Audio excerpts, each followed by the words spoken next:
El último versículo que estuvimos viendo, ¿verdad?, fue el versículo 8. Claro que no salimos de ahí porque hubo varias cosas que el versículo 8 del capítulo 14 nos enseña.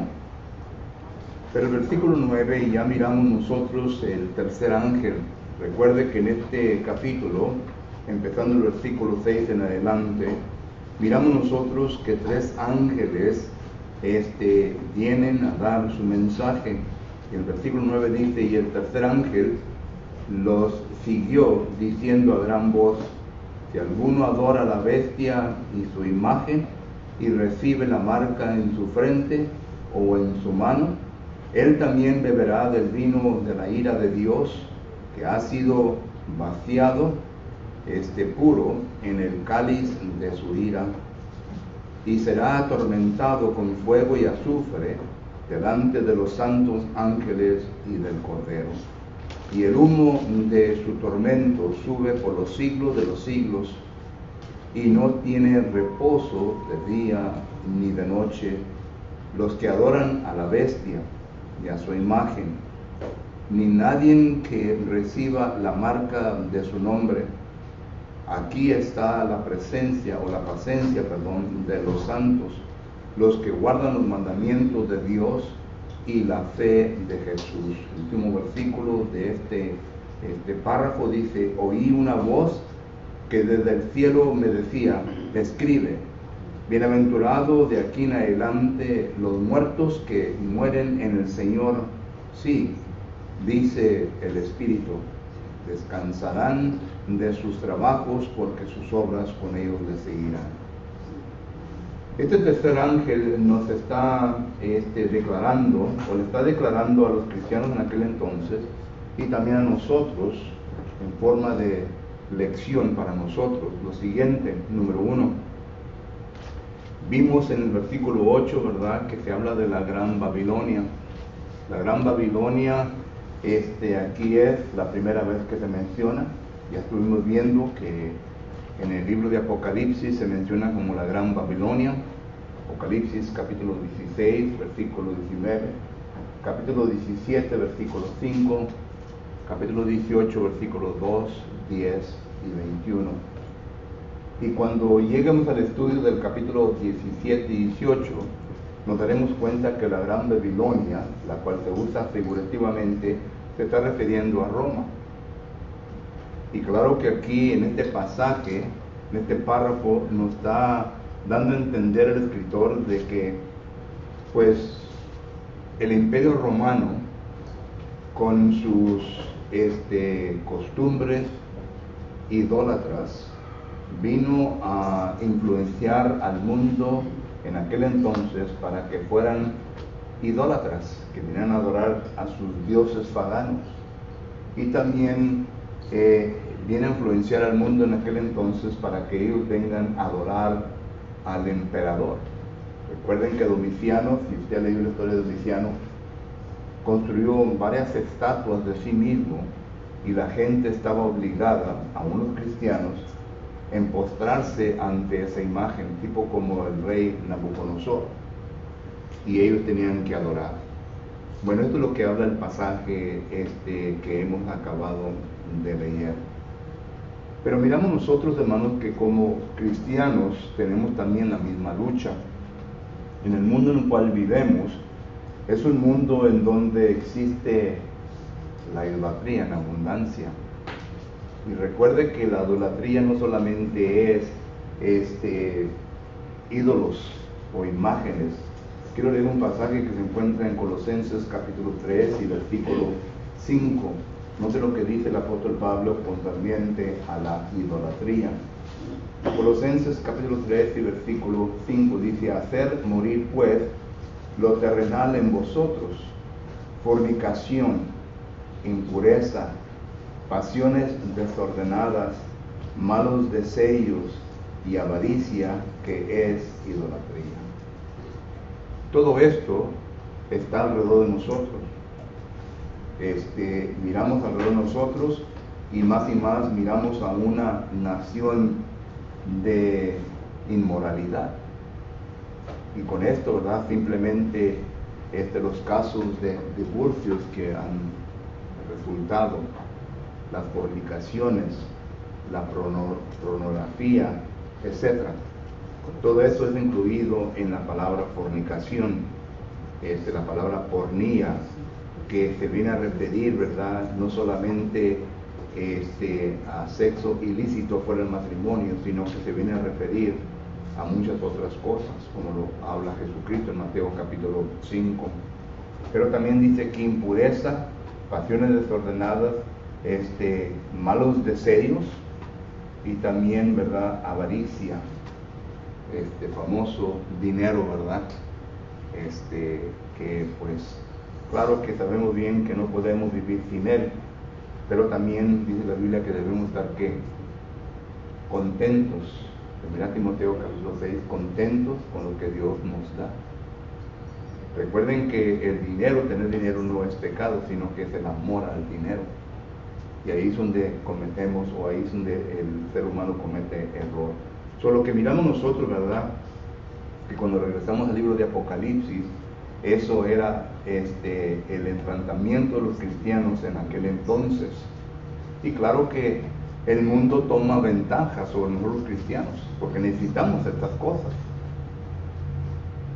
Pero recuerde que somos gentes que no caminamos porque por vista, caminamos como por fe. Y tenemos que tener fe en Dios, que Dios habrá de proveer para nosotros todo lo que es necesario. Ahí es donde está el problema, que cuando nosotros no caminamos con fe y no tenemos la confianza en Dios, que Dios habrá de proveer todo para nosotros.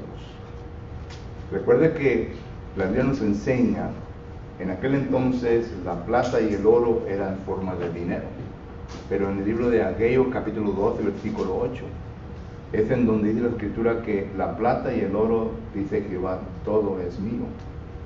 Solo que si todo es de Dios, entonces de Dios nos habrá de venir aquello lo cual es necesario para nuestra vida.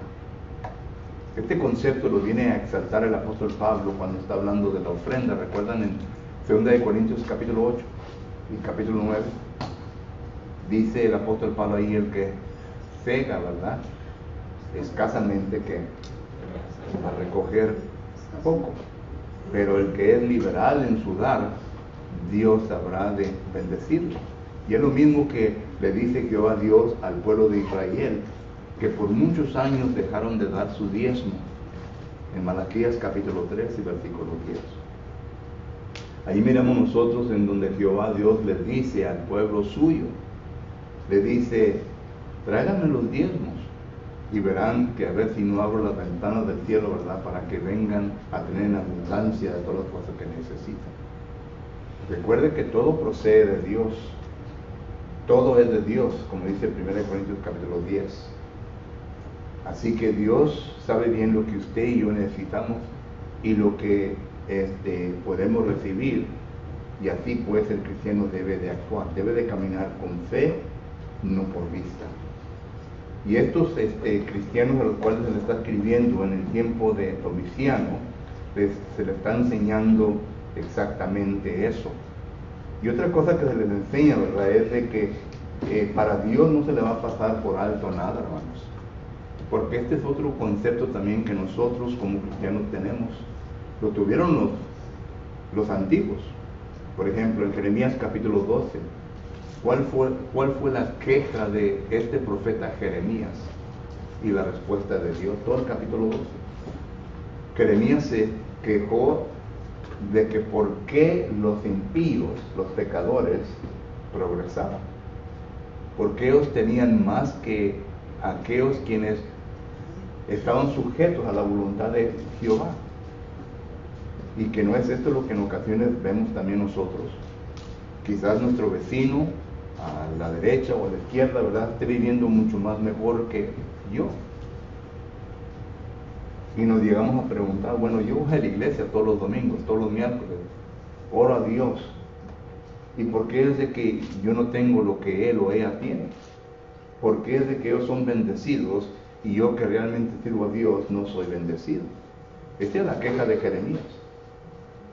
Y esto es la queja seguramente de algunos cristianos hoy en día también. Pero la lección principal aquí en Apocalipsis capítulo 14 es de que Dios va de tratar con los impíos a su tiempo. Y es lo que está demostrando aquí con el Imperio Romano. Y esto ya lo había demostrado en el libro de Daniel, cuando usted recuerda bien que habla de los imperios mundiales que habían de venir. Y noten que cada uno aún llegó a su clímax, ¿verdad? Pero fue destruido por Dios por causa de la manera en cómo trataron a sus hijos y a sus hijas. Por ejemplo, los egipcios. Los egipcios llegaron a un punto, ¿verdad?, que maltrataron a los hijos de Dios. Al principio todo estaba bien para los hijos de Dios, por causa de José. Pero una vez muerto José, ¿verdad?, y levantándose otro faraón que no conocía a José, que viene siendo casi medio hermano de José, ¿verdad? Porque fueron, no de José, sí de José. Fueron no de José, de Moisés, perdón, de Moisés. Fueron medio hermanos de Moisés. No conoció a Dios y al pueblo de Dios y por lo tanto los pone en esclavitud. Pero ¿qué es lo que Dios hace con el imperio egipcio? Lo viene a dar lo que ellos merecían. Pero luego se acaba el imperio egipcio y luego vienen ¿quién? Los asirios, ¿recuerdan? Y los asirios también, ellos vienen a ser un imperio grande en aquel entonces. Maltratan a los hijos de Dios. Y cuando usted lee el libro de Jeremías, capítulo 25, capítulo 32, se dará cuenta que Dios trató con este imperio de los asirios y los puso a la ruina. Esto lo puede leer claramente en 2 Reyes, capítulo 17. Pero luego, después de los asirios, vinieron ¿quién? Los babilonios. Babilonia. Y se levantó Babilonia. Y Babilonia vino y causó gran desastre, ¿verdad?, en la ciudad de Jerusalén. Esto claramente lo enseña 2 de Reyes capítulo 25, Jeremías capítulo 52, 2 de Crónicas capítulo 36. ¿Y qué es lo que Dios hace con el imperio babilónico? Lo viene a poner a la ruina. Y esto también lo miramos nosotros en el libro de Jeremías capítulo 32, donde Dios dice concerniente a lo que va a hacer con Babilonia. Pero luego viene el imperio griego, Alejandro el Grande. ¿Y qué es lo que ocurre con Alejandro el Grande? También lo mismo. Dios trata con este imperio, pero luego después de ellos vienen en el año 67 a.C., empieza el imperio romano. No con la fuerza que lo miramos más adelante, pero empieza el imperio romano. Y ya llegamos al punto de los cristianos, del cual estamos hablando en Apocalipsis capítulo 14. ¿Y qué es lo que Dios está diciendo? Así como yo traté a vuestros enemigos en el pasado, así voy a tratar yo con ellos. Solo que no se desesperen. La paciencia en nuestra vida, hermanos, es muy necesaria. Nosotros somos unas personas impacientes. A mí sí me ha dicho que soy un hombre muy impaciente. Y quizás lo sea, no sé. Pero la cosa es, ¿verdad?, que la paciencia en el cristiano, mi esposa dice que sí, ¿verdad? Pero la cosa es de que la paciencia es necesaria en la vida del cristiano. Dios tiene su plan, Dios sabe bien lo que va a hacer, nosotros solamente tenemos que someternos a aquello lo cual Dios nos ha mandado que necesitamos que hacer como cristianos.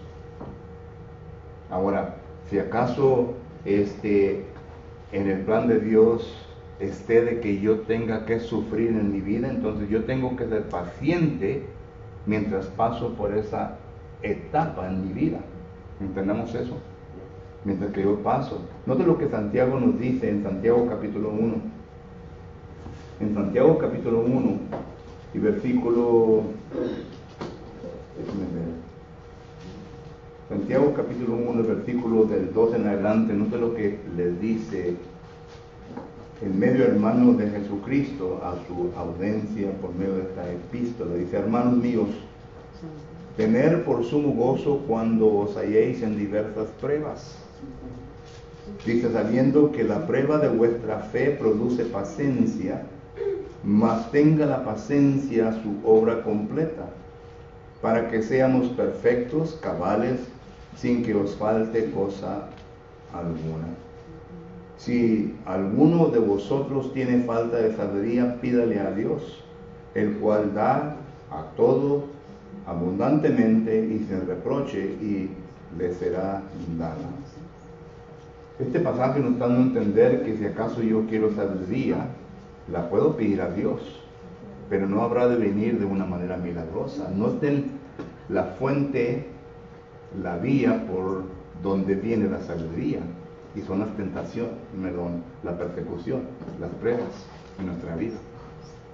Las pruebas de nuestra vida nos viene a ser cabales, nos viene a ser perfectos, pero eso si acaso nosotros actuamos con paciencia en nuestra vida. Paciencia en nuestra vida. Y es cuando menos demostramos paciencia, ¿verdad? Cuando menos problemas, porque queremos salir rápidamente de todo esto. Y me imagino que así también era la actitud de los cristianos en primer siglo. ¿A quién le gusta estar sufriendo? A nadie. Pero en ocasiones, si yo tengo que sufrir, bueno, voy a sufrir, porque así Dios quiere que yo sufra para que venga yo a ser cabal y perfecto en mi vida cristiana. ¿Por qué creen ustedes que Dios permitió que el apóstol Pablo sufriera demasiado en su vida? Segunda de Corintios capítulo 11, versículo 33 en adelante, el apóstol Pablo nos da una lista de todo el sufrimiento que él llevó a cabo. Y noten que dice que el sufrimiento no fue con personas de afuera únicamente, sino que fue con personas de adentro, los cristianos. Hay cristianos que por X razón nos hacen la vida pesada, nos causan tribulaciones en nuestra vida, quizás porque no sepan la palabra de Dios enteramente, o quizás por simplemente maldad. Pues la cosa es que pasamos por persecución, por problemas en nuestra vida. Solo que la paciencia es necesaria en la vida del cristiano, y es lo que Dios le está enseñando aquí a los cristianos. Porque recuerden que todo este pensamiento empieza, hermanos, desde Apocalipsis capítulo 6 y versículo 9. En Apocalipsis capítulo 6 y versículo 9 dice, cuando abrió el quinto sello, vi debajo el altar las almas de los que habían sido muertos por causa de la palabra de Dios y por el testimonio que tenían, y clamaban. Note lo que clamaban estas almas, y clamaban a gran voz diciendo: ¿hasta cuándo, Señor, santo y verdadero, no juzgarás y vengarás nuestra sangre en los que moran en la tierra? Y aquí ya estamos viendo de que Jehová Dios ya está tomando los pasos necesarios para venir a juzgar. No es un juicio final, sino que para venir a juzgar al imperio romano y al emperador. Al imperio romano y al emperador. Y esto lo hablamos hace tiempo atrás, ¿verdad? En un sermón que muchas de las veces pensamos nosotros que el juicio de Dios será un juicio cuando ya lleguemos a lo final. Pero el juicio de Dios todavía se demuestra, el castigo de Dios. Ahora, es difícil para mí decir, bueno, Dios te está castigando. Es difícil porque yo no tengo la mentalidad de Dios. Pero claramente, ¿verdad? Cuando uno pasa por estos asuntos, uno se tiene que cuestionar. Es lo que pasó con Job. ¿Recuerdan Job? Job fue un hombre, como dice Job capítulo 1, versículo 1, un hombre justo, un hombre perfecto en aquel entonces, que Dios dice: como él no hay ningún otro. Sin embargo, noten lo que le viene a pasar. Perdió toda su economía, perdió todos sus hijos menos su esposa, y luego se le vino una enfermedad tremenda. Y claro que Job vino a pensar de que Dios lo estaba castigando. Pero lo estaba castigando Dios. Y para que sus amigos le decían, bueno, este es castigo de parte de Dios, porque has pecado en el pasado. ¿Recuerdas? Que le decían los amigos, tú que en un tiempo dabas consejos a los demás y que te demostrabas como una persona, ¿verdad?, piadosa, mira ahora cómo estás. Y le acusaban de que había pecado en su vida, pero al último Dios le hace ver que Job no pecó. Y ya sabemos, porque la Biblia nos enseña, que Satanás vino a zarandearlo, ¿verdad? Solo que, ¿recuerdan cuando Jesucristo le dice a Pedro, Satanás me ha pedido, ¿verdad?, que te venga a dar lugar para que te vengas a zarandear, ¿recuerdan? O sea que tenemos que poner esa en lo que está delante de nosotros, hermanos. Recuerden que dice 1 de Pedro, capítulo 5, versículo 8. Ser sobrio y velar, porque vuestro adversario, el diablo, anda como león rugiente y quiere destruirnos. Dios le ha dado ese permiso. Y cuando nosotros venimos a demostrar una debilidad, ya sea mentalmente o lo que sea, ¿verdad?, entonces Satanás va a actuar por ese medio. ¿Cuál es su debilidad? Yo no la sé, pero usted sí la sabe. Y por esa avenida Satanás va a tratar de entrar y destruir. Porque es lo que dice Santiago capítulo 1 versículo 2 en adelante.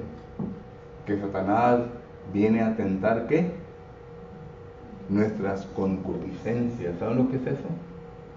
Nuestros deseos. Nosotros tenemos buenos deseos y tenemos malos deseos. Y cuando no nos llenamos de espiritualidad o de la palabra de Dios, como dice Colosenses 3:16, entonces los deseos carnales son fuertes. Y por ahí es en donde Satanás viene a tentarnos. En estas concupiscencias malas. Si yo no puedo disciplinar mi espíritu, como dice Gálatas capítulo 5, hay una lucha entre la carne y el espíritu. Y si no puedo yo disciplinar mi espíritu, ni mi carne, entonces la carne va a ganar. Y va a salir adelante y va a hacer que vengamos a pecar. Y luego vamos a estar llorando como Isaú, como Pedro. Isaú lloró ¿por qué? Porque vendió su ¿qué? Primogenitura. Pedro lloró ¿por qué? Porque el Señor le dijo que después de 3 veces que cantara el gallo me vas a negar. Solo que lloramos. Pero la cosa es de que tenemos que tener cuidado porque Satanás, el diablo, anda como león rugiente. Y esto pues es lo que nosotros debemos de entender, y esto es lo que los cristianos del primer siglo deberían de entender, porque note lo que dice aquí también el versículo el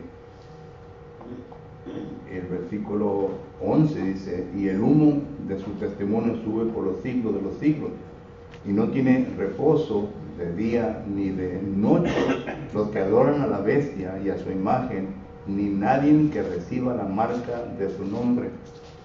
Ahí incluye a todos, nadie que reciba la imagen de la marca de la imagen. Yo estoy seguro que hubo cristianos débiles que pues tenían familias y querían darle de comer a sus familias, y ellos fueron marcados, se sometieron a adorar. No fueron como Daniel, que cuando se troncaba la trompeta, ¿verdad?, todo el mundo se adoraba a la gran imagen. Daniel allá de la imagen de Nabucodonosor, sino que Daniel no se hincó. Daniel no vino a adorar a la imagen. Y la gente que lo estaba viendo, ¿verdad?, Daniel 6:20, lo miraban por la ventana que él adoraba a Dios 3 veces por día. Solo que todo esto, ¿verdad?, viene a caber aquí, ¿verdad? Entonces miramos nosotros que Dios está diciendo al cristiano, mantente firme. Y acaba con el último versículo y dice, y oí una voz desde el cielo que me decía, bienaventurados los que aquí en adelante, los muertos que mueren en el Señor. La muerte, hermanos, si acaso nosotros venimos en el proceso de mantenernos firmes hacia Dios, venimos a morir, es una victoria. Por eso Pablo dice, oh muerte, ¿dónde está qué? Tu victoria. Porque la muerte no acaba con nosotros, sino que nosotros, ¿verdad?, venimos a ponernos en un estado mucho más mejor. ¿Recuerdan que dice Filipenses capítulo 1, versículo 21? El apóstol Pablo dice que el vivir era ¿qué? No es lo que dice, vamos a leer Filipenses capítulo 1, versículo 21. Y este es el apóstol Pablo, un hombre que ya mencionamos, que vino a sufrir bastante en su vida. Pero no de lo que él dice en Filipenses capítulo 1 y versículo 21, dice, porque para mí el vivir es Cristo y el morir es ganancia. Dice el apóstol Pablo, yo mientras que me mantenga con vida, yo voy a ser fiel al Señor. Y Hechos capítulo 20, versículo 24 dice, aún si es necesario dar mi vida por el ministerio que estoy llevando a cabo, que así sea. Estoy parafraseando el texto. Pero el apóstol Pablo dice que para él el vivir era Cristo y el morir era ganancia. Y para nosotros también, hermanos, no tengamos miedo a la muerte. Yo varias veces hablo de la muerte y mis hijos me oyen, ¿verdad? Y mis nietos dicen, again, grandpa. Lo estoy preparando, ¿verdad? Lo estoy preparando para la muerte. Pero la cosa es que la muerte es una victoria. Y aquí dice, bienaventurado el que muere en el Señor. Dice, el espíritu descansarán de sus trabajos. Ya no vamos a tener la tarea de, pues, que tenemos ahorita como cristianos, mantenernos fiel, mantenernos constantemente, ¿verdad?, con una vida piadosa, sino que vamos a descansar de todo eso. Pero nuestras obras nos van a seguir. ¿Qué es lo que hacemos cuando hay un funeral, verdad? Cuando tenemos servicios de cuerpo presente. Lo venimos a elogiar a la persona, ¿verdad? Muchos dicen la celebración de vida y venimos a hablar, ¿verdad?, de esa persona, lo bueno que fue. Ahí no hablamos de lo malo, ahí solamente lo bueno. Y es lo que este versículo nos está enseñando. Y es un versículo que usamos en los servicios fúnebres, ¿verdad?, para el cristiano. Bienaventurado, dice aquí, de aquí en adelante los que mueren en el Señor. Y claro, ¿verdad?, que este versículo se usa mucho para los servicios fúnebres. Pregunta, comentario concerniente a esto, ¿no?, lo que hemos visto ahorita, hermano Víctor.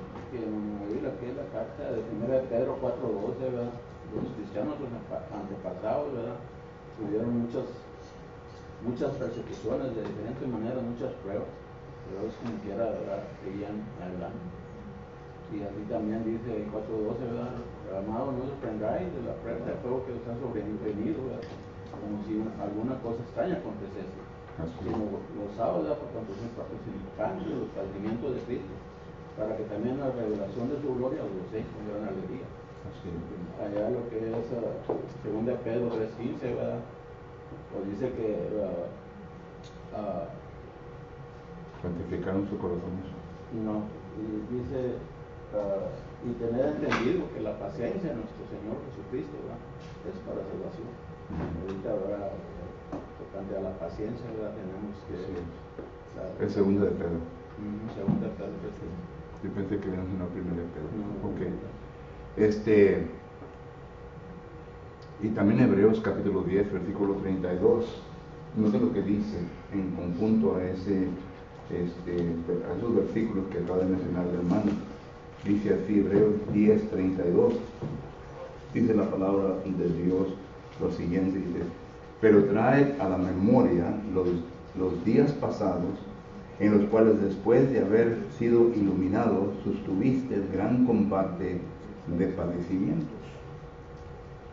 Ahora, yo quiero que entiendan, hermanos, que a pesar de todos estos versículos que el Nuevo Testamento menciona de los cristianos, no todos fueron así. No todos fueron así. Por ejemplo, empezamos con Juan Marcos. Juan Marcos no quiso sufrir. Él se regresó en Hechos capítulo 13, versículo 13. Él se regresó de andar con Bernabé y Pablo porque miró que la vida cristiana era de gran sufrimiento.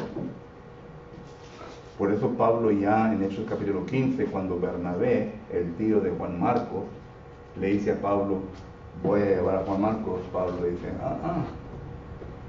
porque necesito personas de confianza, personas que no se van a doblar bajo la persecución, bajo el duro tratamiento que nos van a dar.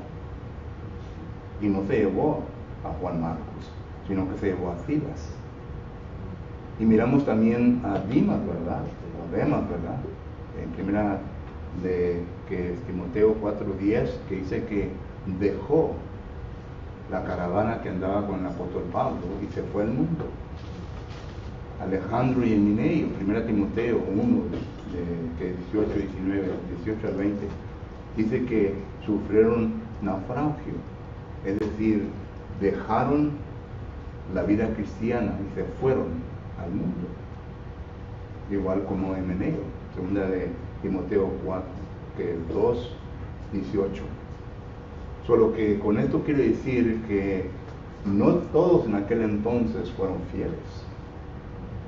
¿Okay? Como así hoy en día. No todos los que somos cristianos, ¿verdad? Somos fieles al Señor. No todos los que somos miembros del cuerpo de Cristo Jesús seremos salvos. Porque algunos de la denominación dice, los de la iglesia de Cristo piensan que ellos son los únicos que van a ser salvos. No. Sino lo que dice Mateo 24, que es 13 o 33, los que perduran hasta qué, hasta la muerte. Santiago 1:12 también nos habla de esto. Solo que entonces miramos nosotros, ¿verdad?, que son aquellos, y es lo que Apocalipsis capítulo 14 nos está enseñando, y los versículos del 14 al 20 es algo semejante. Si tú permaneces fiel, tú vas a ser salvo. Porque noten cómo empieza el capítulo 14 con los 144,000, pero es un número figurativo. Entonces, no todos los cristianos seremos salvos. En Hebreos capítulo 10, en el verso 38, dice que el justo vivirá por fe, y si retrocederé, no agradará a mi alma, dice. Pero nosotros no somos de los que retroceden para perdición, sino de los que tienen fe para preservación del alma. Así es. Sino que no podemos volvernos atrás. Y esperamos, ¿verdad?, que todos aquí no seamos de los que retrocedemos, sino que para frente, para enfrente. Lo cual nos da la pregunta, ¿estás tú listo o lista para dar tu vida por Cristo?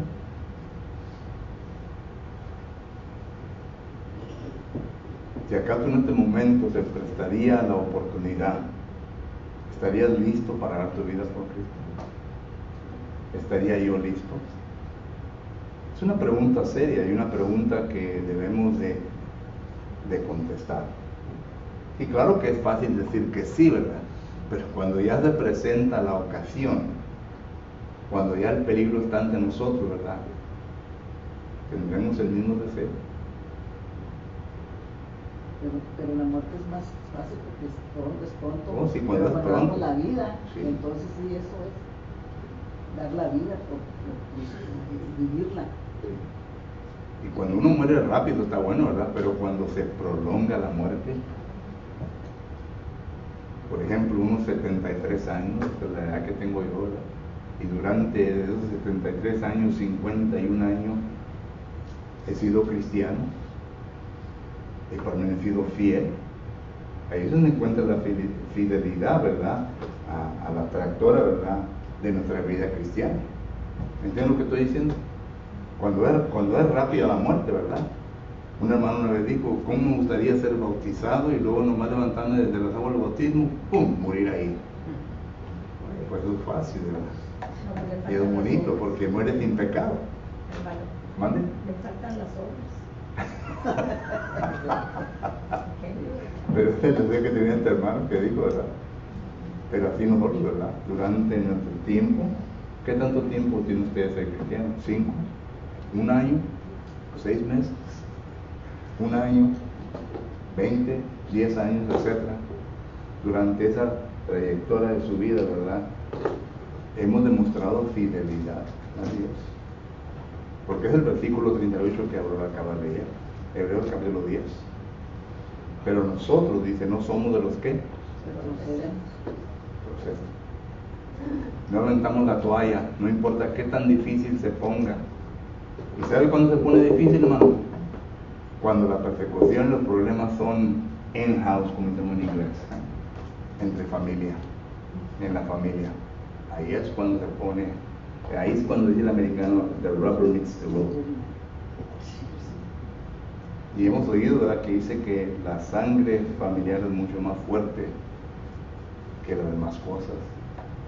Y eso en ocasiones estira al cristiano, ¿verdad? Y viene a persuadir al cristiano a abandonar su cristianidad. ¿Verdad? ¿Mano? Lo que dice ahí en Apocalipsis 3:4, la iglesia de Sardis, pero tienes unas cuantas personas que no han manchado sus vestiduras y andarán conmigo porque son dignos. El que venciere será vestido de vestiduras blancas y no borraré su nombre del libro de la vida. Así que le confesaré delante de mi Padre y delante de su Santo. Así sea, ser fiel todo el tiempo. Solo que, para terminar, hermano, es fácil decir, pero difícil de hacer. Y este capítulo está para que nos haga pensar nosotros, de que no importa qué es lo que venga sobre nosotros, no importa qué tan corrompido esté Estados Unidos y se venga a corrompir, ¿verdad? Estamos dispuestos a permanecer fieles. Nosotros aquí la tenemos, como quien dice, ¿verdad?, fácil. Pero ¿qué es de los cristianos que se reúnen en China? ¿Qué es de los cristianos que se están reuniendo en Ucrania? ¿Qué es de los cristianos que se están reuniendo en Rusia? ¿Qué es de los cristianos que se están reuniendo en Cuba? Ahora un poquito más lento, ¿verdad? Pero cuando estaba Castro, ellos lo tuvieron difícil. Yo por eso no fui a Cuba, me invitaron. Pero la cosa es que está difícil, hermana Luz. Sí, iba a decir, pero también que de los que están en la iglesia de Cristo, aún aquí, que el predicador no está predicando correctamente y ellos no hacen por escudriñar la escritura y saber si está correctamente la persona. Así. O sea, donde sea, en todo el mundo. Esa es responsabilidad de uno. Pepi. Es importante, hermanos, fortalecer nuestra fe por medio de la palabra y la oración, porque la prueba va a venir. La prueba va a venir, hermanos, y esa de muchos seguidas, la fe es probada, y esa dice que muchos cristianos no están suficientemente fuertes, su fe en Dios, ¿verdad? Que se enfrían y dejan de venir, dejan el camino del Señor.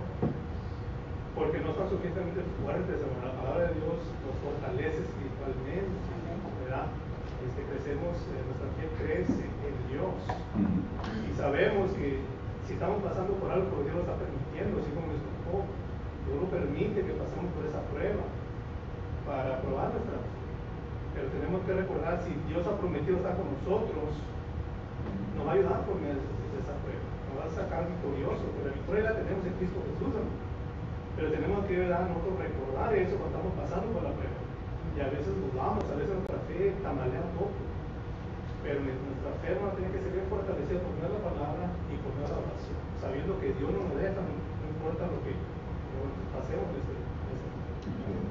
Y ese es el problema, que nosotros pensamos como cristianos y seres humanos, pensamos de que Dios está con nosotros únicamente cuando las cosas nos están yendo bien y cuando estamos viendo victoria por lo que estamos pasando.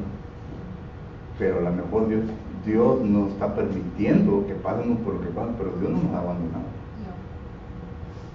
Sigue estando con nosotros, pero nos falta crecimiento y Dios permite que todo esto venga para que podamos llegar al punto que Dios quiere que estemos. Y esto es lo que no entendemos nosotros como cristianos. ¿Cómo va a dejar Dios sufrir? Dios nos deja sufrir.